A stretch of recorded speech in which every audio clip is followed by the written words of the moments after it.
Recording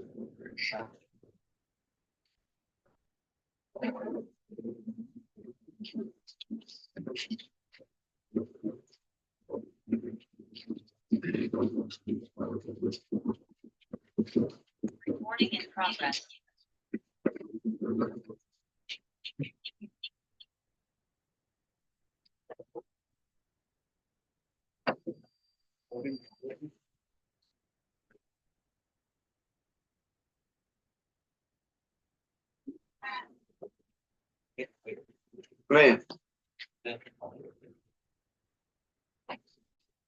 Assalamualaikum warahmatullahi wabarakatuh. Alhamdulillah, salatu wassalamu ala anbiya'i wal mursalin sayyidina Muhammadin wa ala alihi wasallam. Malam ini kurang gede nih. Kita mulai lagi untuk belajar hadis ya. Ini yang layarnya kali itu udah gede nih. Yang layarnya bikin satu hadis.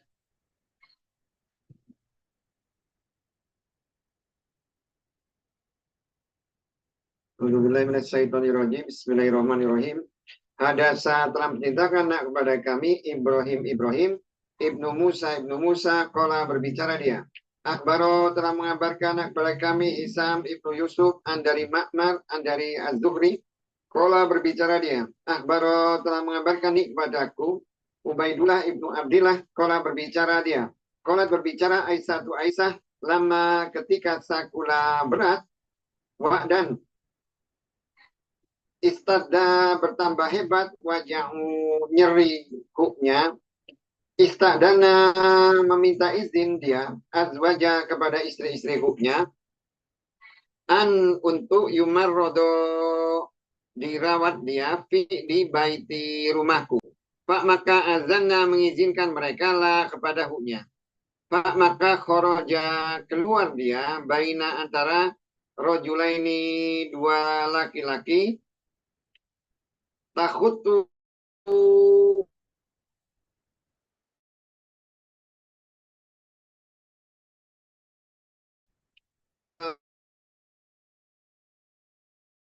mengangkat. Jadi kayak apa? Tapi jinjit ya gitulah pokoknya dia mengangkat kaki, mengangkat kedua kaki. Mengangkat dia rijlah kedua kaki hunya al-ardo ke bumi.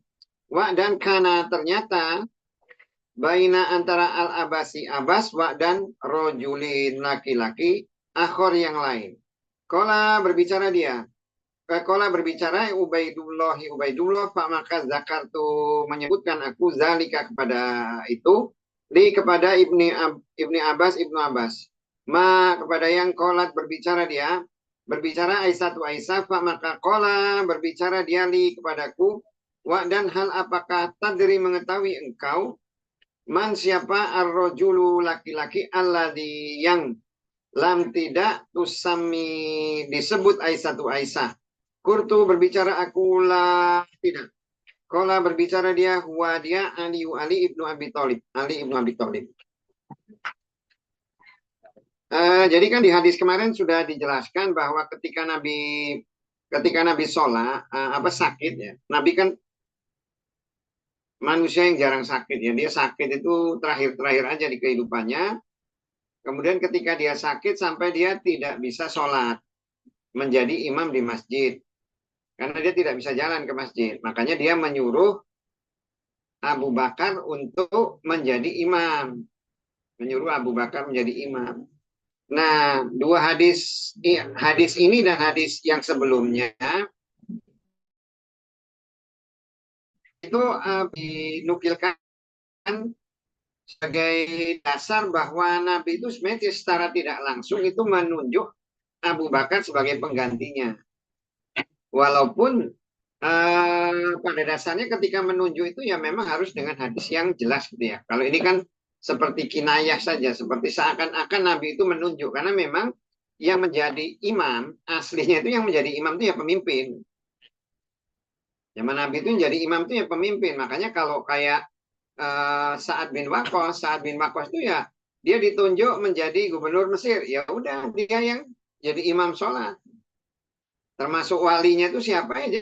jadi memimpin itu bukan hanya memimpin sebuah eh, negara atau satu provinsi, tapi juga memimpin sholat juga.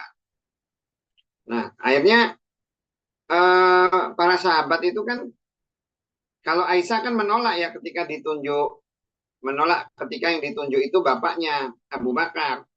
Dia mengatakan bahwa bapak saya itu orangnya itu cengeng. Nanti banyak orang kalau dia jadi imam. Cengeng itu artinya dia tidak bisa dia membaca Al-Quran, ayat-ayat yang isinya ancaman, dia menjadi nangis. Ini kan bikin orang itu kan kadang ada yang tidak suka. Makanya Umar itu apa itu namanya, Aisyah itu menyuruh yang lain aja. Kalau di hadis yang lain itu disebutkan bahwa yang disuruh itu adalah Umar. Ketika Nabi mendengar suara Umar, marah dia Nabi. Kenapa kok yang saya suruh kan Abu Bakar? Kok malah yang disuruh kok malah Umar gitu. Akhirnya gantian Umar yang maju. Kalau di hadis yang lain, kalau di hadis ini belum dijelaskan. Makanya setelah Nabi meninggal pun akhirnya para sahabat itu sepakat ya. Para sahabat itu sepakat bahwa yang dipilih jadi pemimpin itu adalah Abu Bakar, walaupun kesepakatan itu sebenarnya terjadi itu 3 hari setelah kematian Nabi, sepakatnya itu.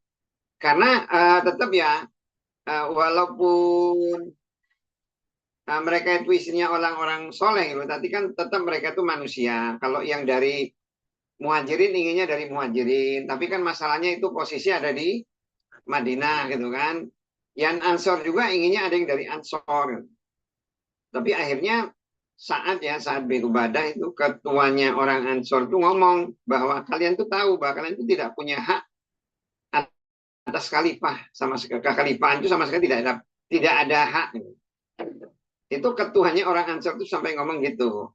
Jadi dia juga mengingatkan bahwa kita itu beragama itu mengikuti Nabi itu untuk mencari jabatan atau mencari surga gitu. Kalau cuma mencari jabatan khalifah ya sekarang gitu. Tapi kalau kita tuh mencari surga, ya bukan dengan cara seperti ini. Kekhalifahan itu tetap harus orang Quraisy. Akhirnya mereka berdasarkan banyak hadis, banyak pertimbangan, para sahabat juga menimbang-nimbang, akhirnya semuanya sepakat bahwa akhirnya itu yang ditunjuk sebagai apa itu namanya, sebagai khalifah itu akhirnya itu Abu Bakar, karena memang dia yang diminta. Nah, di hadis yang ini itu dijelaskan bahwa akhirnya Nabi ketika Abu Bakar itu sholat mendengar suara Abu Bakar, Nabi keluar, dia dipapah oleh Abbas dan Ali. Kenapa hadis ini penting? Jadi Abbas dan Ali itu menunjukkan bahwa Ali itu posisi itu ada di rumah Aisyah dan memang kerja di rumah Nabi, dan maksudnya di rumah Nabi itu kan di rumah Aisyah katanya. Sehingga orang-orang yang menyatakan bahwa ada permusuhan antara Ali dengan Aisyah itu ya tidak benar. Tidak benar, karena nggak mungkinlah Ali itu memusuhi istri Nabi, itu tidak mungkin. Makanya ketika terjadi perang Jamal, itu perang Jamal yang di situ perangnya itu aslinya itu ya perang antara Ali dan Zubair ya, Zubair sama Tolha. Tapi ketuanya itu ya apa itu namanya Aisyah gitu, karena mereka membawa Aisyah. Jadi di sejarah itu ceritakan bahwa itu adalah perang antara Ali dan Aisyah. Padahal Aisyah itu ya dibawa oleh Zubair dan Tolha untuk membujuk orang-orang bergabung dengan dia. Gitu. Karena mereka aslinya kan Tolha dan Zubair itu kan bukan menuntut Ali. Saya tidak ingin memerangi Ali. Yang saya ingin perangi itu adalah orang-orang yang terlibat di dalam pembunuhan Utsman. Yang masalah adalah tentara Ali itu ya udah nyampur antara yang pembunuh Utsman, artinya orang-orang yang ikut gabung dengan yang gitu loh. Jadi udah nggak bisa dibedakan lagi. Kan susah. Jadi otomatis itu kalau mau merangi tentaranya apa itu yang ikut membunuh Utsman itu ya harus memerangi tentara Ali, mau nggak mau ya seperti itu, memerangi Ali juga. Jadi memang situasinya seperti itu. Tapi akhirnya di perang tersebut tentaranya Aisyah itu kalah. Ketika tentaranya kalah, Nabi ditanya bagaimana Aisyah gitu. Aisyah kan istilahnya jadi tawanan gitu loh. Nabi Ali itu begitu ketemu Aisyah itu mengucapkan salam, kemudian apakah kamu cedera atau tidak? Ya, saya tidak cedera gitu. Kemudian diperlakukan dengan baik, dikawal sampai kemudian dia khutbah di depan orang-orang bahwa Aisyah itu adalah istri Nabi kalian di dunia dan di akhirat. Istri Nabi kalian itu di dunia dan di akhirat. Jadi harus dihormati. Makanya semua khalifah itu setelah Nabi wafat tuh mereka tuh ngurus istri Nabi itu dengan sebaik-baiknya. Jadi tidak benar yang mengatakan ada permusuhan antara Ali dengan Aisyah. Hanya perbedaan pandangan aja tentang sesuatu yang akhirnya mereka tuh ya posisinya sulit ya. Kayak sekarang lah istilahnya, kalau sekarang itu kan kita itu pasti dihadap, kalau umpamanya kayak sekarang ini kita ini kan pasti bingung gitu. Orang Islam tapi bela nasionalis gitu kan, bingung kan. Ini dibilang Islam ya gimana, dibilang nasionalis juga gimana gitu kan ya. Istilahnya posisinya itu seperti itu gitu loh. Seperti itu nyampur, kita nggak bisa bedakan lagi. Ya otaknya, karena apa ya, mereka itu berkeyakinan benar, mereka berkeyakinan bahwa agama Islam itu benar, tapi mereka itu tidak paham bahwa agama Islam itu bukan hanya sekedar sholat, puasa, haji dan itu aja gitu loh. Tapi agama Islam itu ya, semua aspek itu harus diatur oleh agama Islam. Itu yang kadang dalam posisi seperti itu ya munculnya kan kebimbangan ya, kebimbangan. Karena di dalam perang pun mereka itu juga perangnya juga bingung gitu. Ketika perang antara Ali dan Muawiyah itu juga bingung. Tentara Ali juga tidak ingin memerangi Aisyah, tapi masalahnya kalau tidak diperangi, tentara Aisyah itu datangin itu apa negeri atau kampung-kampung yang dimana orang-orang yang terlibat di dalam pembunuhan Utsman itu didatengin, dibunuhin gitu.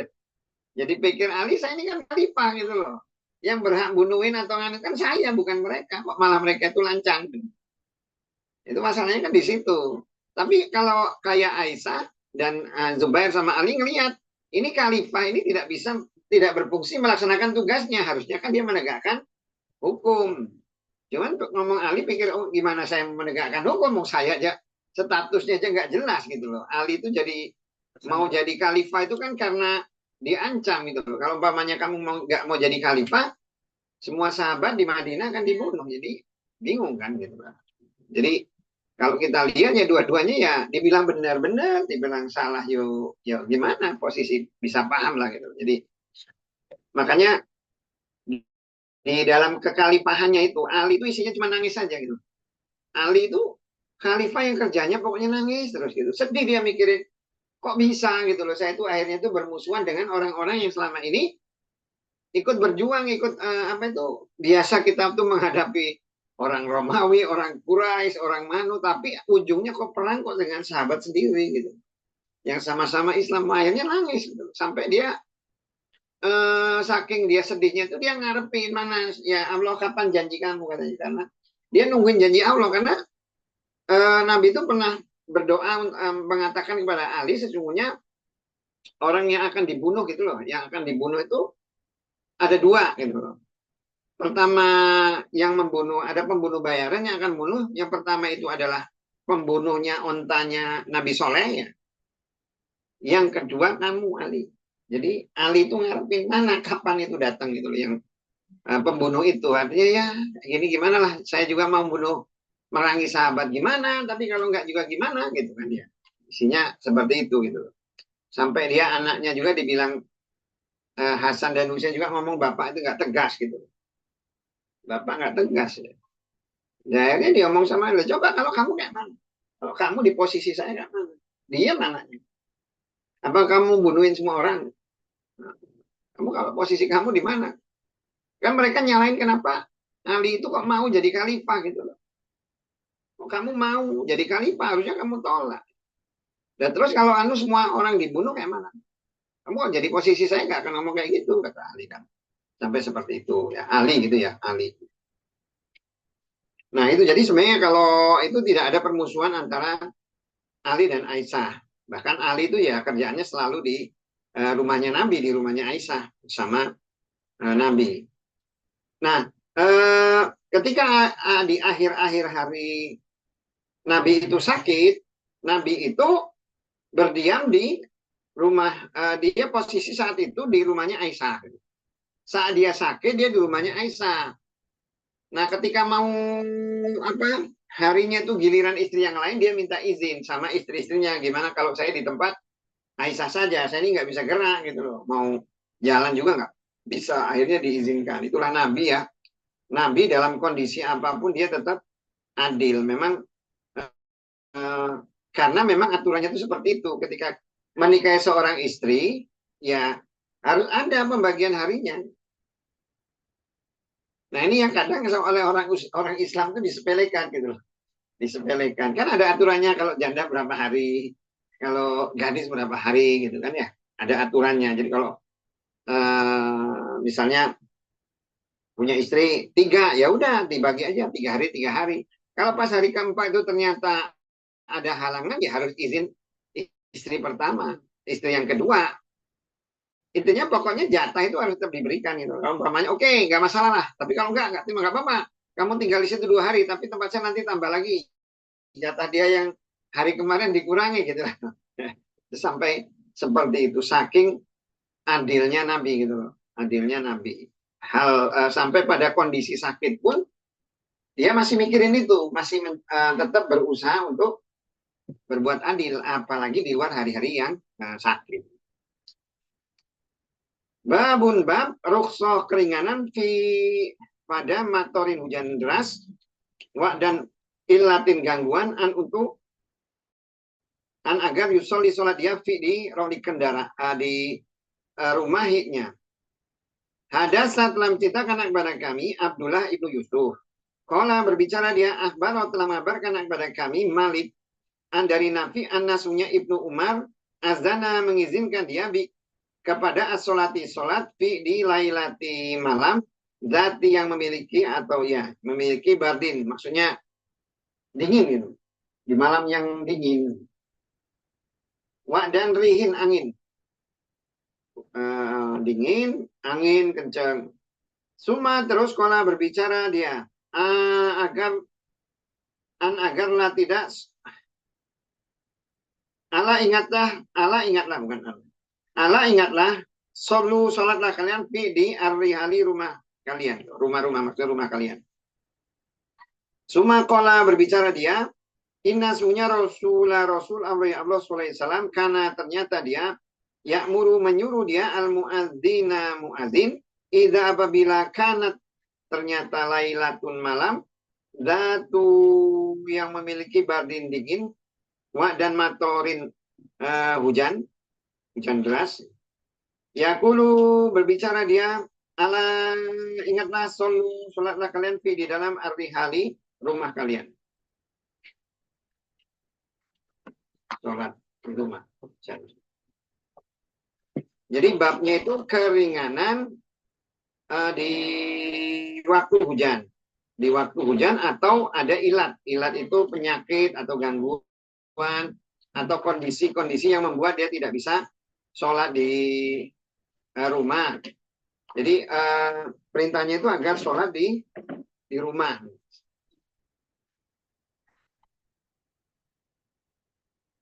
Nah, kalau di hadis ini itu didasarkan pada Ibnu Umar. Ibnu Umar itu berarti kan anaknya Abdullah bin Umar. Abdullah bin Umar itu azan untuk sholat. Tapi waktu itu malamnya itu malam yang dingin dan berangin. Kemudian dia di ujung azannya dia menambahkan solu birrihal, sholatlah kalian di rumah. Sholatlah kalian itu di rumah. Nah, dia mendasarkan perbuatannya itu atas apa yang sudah dilakukan oleh Nabi. Jadi prinsipnya itu kan namanya sholat itu kan komunikasi antara Allah dan hambanya. Jadi kalau komunikasi itu ya memang harus dilakukan dalam kondisi sama-sama, dalam kondisi hamba itu benar-benar siap, tidak dalam kondisi susah gitu loh. Makanya kenapa ketika di dalam perang atau di dalam perjalanan yang orang kan asumsinya kan perjalanan itu kan susah gitu ya. Di hadisnya kan dikatakan juga as-safaru nisfu adzab gitu. Perjalanan itu setengah dari siksa. Walaupun ya, perjalanan itu setengah dari siksa kalau kita lihat apalagi zaman dulu ya. Apalagi zaman dulu kan namanya perjalanan itu kan lewat padang pasir, susah air, susah makan. Kalau sekarang kan ya nggak begitu susah amat, tapi tetap susah lah namanya perjalanan. Perlu macam-macam. Makanya diberikan keringanan, takut terburu-buru, diberikan keringanan menjadi qashar. Kemudian kalau untuk sholat jamaah, ketika di dalam kondisi hujan atau ada urusan ya, ada urusan-urusan yang penting, itu nggak apa-apa sholat di rumah, nggak apa-apa. Ini izinnya kan sholat di rumah itu diperbolehkan karena rukhsah ya, karena keringanan, adanya keringanan. Kenapa? Ya karena bayangin aja lah kalau lagi hujan sholat, pertama pasti basah. Saya nggak tahu zaman dulu tuh belum ada atap ya. Rumah ada masjid aja belum ada atap, mau ngomongin payung gitu. Jadi bukan gini ya, bukan di dalam Islam itu kan prinsip Islam itu kan sederhana ya, bukan karena ego-egoan kayak upacara misalnya kan. Sekarang kan upacara kalau tentara kan walaupun upacara kalau hujan kan nggak boleh bubar gitu kan ya. Alangkah enaknya kita itu kadang perintah manusia itu lebih susah kadang daripada perintah Allah. Tapi orang kalau menjalankan perintah manusia, semangat. Belum tentu dapat apa-apa, tapi kalau menjalankan perintah Allah kayaknya susah benar. Allah itu nggak mau nyusahin. Ketika hujan, ya udah sholat aja di rumah. Daripada ya pastilah, walaupun tentara juga ketika hujan itu suruh upacara dalam hati juga gerutu juga kan berarti ya. Mikirin gerimis aja tempat saya itu udah upacara itu udah mau bubar aja kok. Baru gerimis, belum. Apalagi hujan kan motornya kalau dalam bahasa Arab itu kan hujan lebat itu. Hujannya itu hujan lebat, angin kencang, disuruh di sholat itu keringanan ya. Jadi makanya kita itu kalau hal-hal yang prinsipnya menyusahkan di dalam agama, oleh agama itu diberikan keringanan. Itulah makanya agama Islam itu aslinya itu agama yang mudah untuk dilaksanakan. Hanya manusia itu kadang nganggap agama itu susah. Karena Nabi kan ketika dia diberikan dua pilihan, dia ngambil yang paling mudah kan ya. Artinya yang paling mudah apa yang dilakukan Nabi itu udah yang paling mudah sebenarnya. Dalam beragama itu udah yang paling mudah. Itu aja yang paling mudah, itu kita aja nggak mau gitu loh. Nggak mau melaksanakan. Dan Allah itu tidak menyuruh orang itu melakukan sesuatu yang dia tidak mampu. Mesti mampu kok. Kayak yang penting itu gimana memulainya lah. Kayak gini lah, kayak puasa ya. Puasa itu kan berat, itu kan cuma di awal-awal ya pagi gitu kan ya. Begitu udah dijalani, ya paling hari pertama aja kan ya. Hari pertama, hari kedua, hari ketiga itu udah biasa-biasa aja gitu loh. Sebenarnya juga beragama juga ya seperti itu. Karena Allah itu lihatnya itu yang bikin susah itu kan karena hati sih masalahnya. Hati kita merasa berat, jadi untuk melakukan itu berat. Tapi sebenarnya kalau hati kita itu ikhlas merasakan, ikhlas dalam melaksanakan perintah Allah, kemudian juga merasa bahwa apa yang kita lakukan itulah sesuatu yang wajar karena kita diberikan nikmat oleh Allah, ya pasti kita akan dengan ikhlas melaksanakannya. Coba bayangin ini kalau agama itu kan gini loh, kalau Mas Henry gitu loh, mau nggak Mas Henry saya kasih makanan ini, saya kasih kacang ini, tapi kalau mau makan ini sebut nama saya, kira-kira mau nggak Mas? Mau kan ya? Ya iya berarti mau. Nah sekarang Allah ngasih makanan nih, saya kasih makanan, kamu kalau makan baca Bismillah ya, tapi kan nggak dibaca kan ya. Padahal kan sebenarnya syarat ketika mau ngasih kan gitu kan ya. Nih, kamu saya kasih istri, saya kasih anak, saya kasih penghasilan. Yang penting kamu sholat ya. Tapi karena orang nggak merasa bahwa itu ya seperti itu aturannya, ya jadi dia tidak melaksanakan gitu. Padahal kan gampang sebenarnya. Kalau umpamanya kita tuh disuruh pilih nih, ada orang pengangguran gitu kan, bahasanya pengangguran ya. Nganggur, ditawarin ini, mau nggak kamu jadi PNS? Digaji sekian, sekian. Tapi kamu pokoknya setiap hari kamu berdiri, kamu baca ini ya. Anggap aja bukan bacaan sholat lah. Pagi, siang, sore, tiap hari 5 kali. Pokoknya tapi kamu digaji terus. Pasti orang kan mau kan ya? Iya. Nah sekarang enggak, penggantinya ini sholat gitu. Mau nggak? Agama itu seperti itu. Allah memberi, baru. Makanya bayi itu nggak disuruh sholat oleh Allah itu. Ya orang yang disuruh sholat itu kan orang balik. Balik, dikasih dulu nikmat dari kecil. Allah itu coba langkah baiknya ya. Orang itu dikasih nikmat dari kecil sampai 12 tahun, sampai 14 tahun kan belum balik kan ya. Allah nggak nuntut apa-apa lah, terserah kamu bebas lah. Baru setelah 15 tahun dituntut dia. Udah kamu sholat. Nggak nuntut dari kecil kok Allah itu kamu. Kalaupun mau dari kecil kamu belajar boleh lah gitu. Tapi ya tuntutannya nanti baru dihitung. Itulah Allah gitu ya. Saking ya maha pengasihnya itu ke hamba-hambanya. Hanya banyak hamba-hambanya tidak tahu nikmat yang diberikan. Jadi ketika mau melaksanakan agama juga susah. Dan agama itu sebenarnya ringan sih. Banyak sekali keringanan yang diberikan oleh Allah di dalam melaksanakan agama. Termasuk ini karena sholat. Nggak sholat kalau lagi musim hujan. Atau lagi apa. Atau misalnya kalau misalnya kita ditanya gimana kalau saya tiba-tiba ada tamu kemudian saya sholat ke masjid, ya biasa sholat di masjid ada tamu. Jadi kalau kata ulama itu dilayani dulu tamu. Tamu itu nggak tiap, kecuali tamunya tiap hari datangnya pas jam sholat ya bodoh aja kepalanya.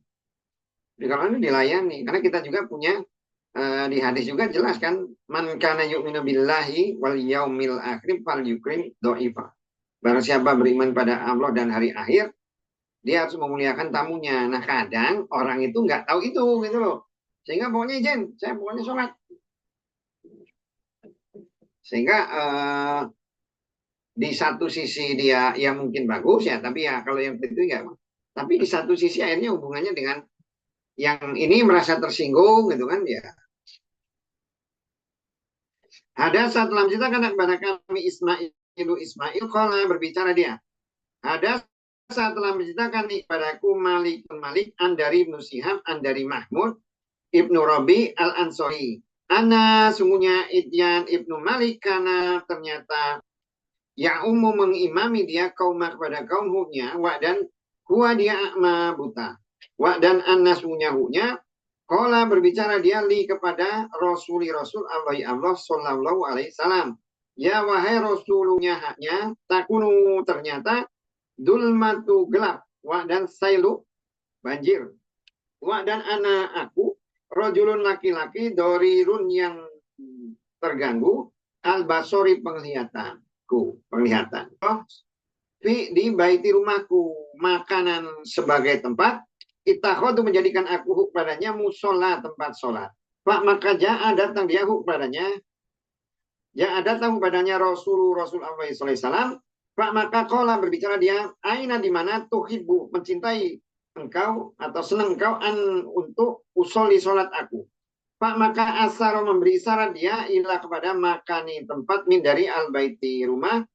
Pak maka soli sholat dia di dalam. Pak maka soli sholat di dalamnya Rasul Allah sallallahu alaihi wasallam. Ini ada salah seorang sahabat namanya Malik ya. Idyan Ibnu Malik. Jadi dia kerjanya itu mengimami kaum dia.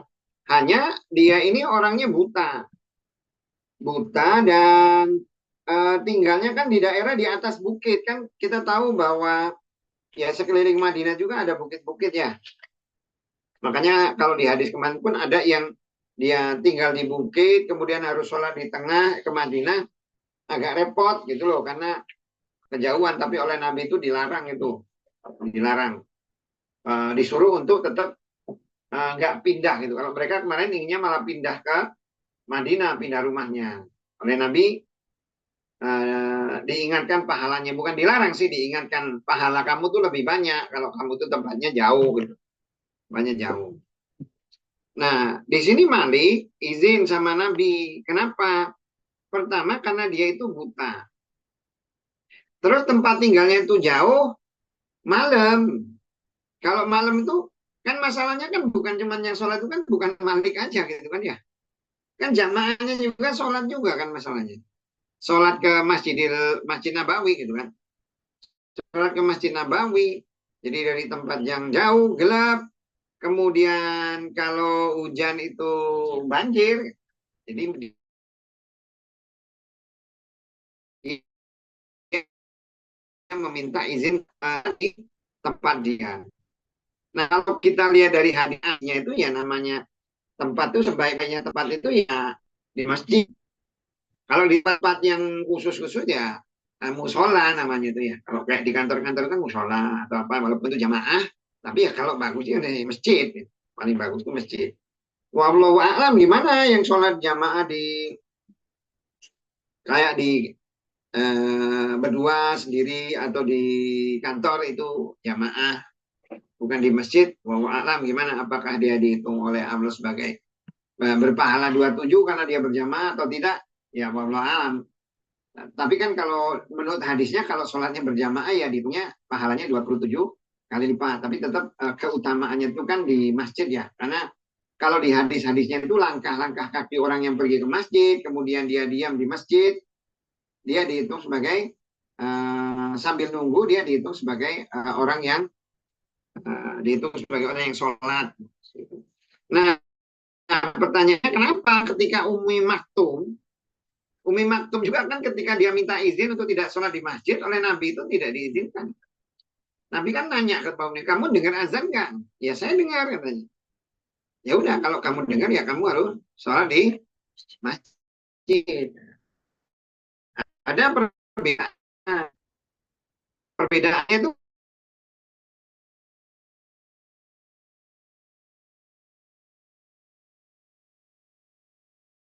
kalau ini adalah walaupun sama-sama baik ini masih imam.